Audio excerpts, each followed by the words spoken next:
వేలాది నక్షత్రాలలో ఒకటి నిశ్శబ్దంగా ఎదురు చూస్తోంది. ఎందుకంటే దానిని అమ్మవారే ఎన్నుకున్నారు. ఆమె ఆశీర్వాదంతో ఆ నక్షత్రం మేల్కొంది.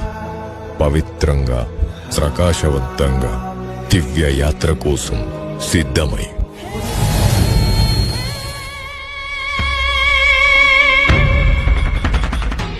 భూమికి దిగే ముందు మార్గం శుభ్రమవ్వాలి.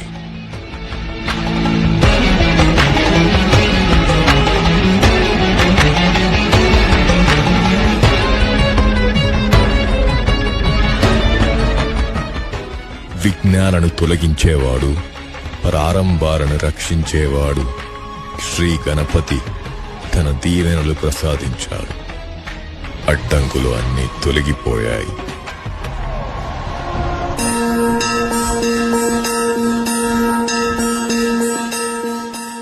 నిశ్శబ్దం నుండి శక్తి పుట్టింది. శివుడు తన శాంతి, బలం, విశ్వశక్తిని ప్రసాదించాడు.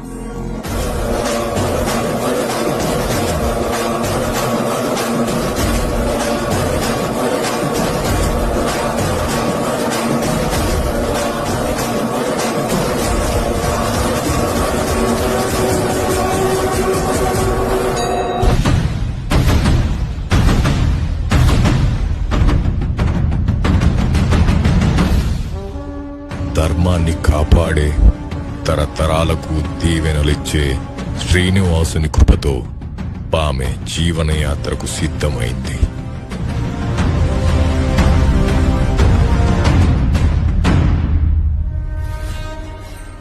దేవతల ఆశీర్వాదాల తరువాత ఆ నక్షత్రం జీవరూపంలో భూమికి దిగింది.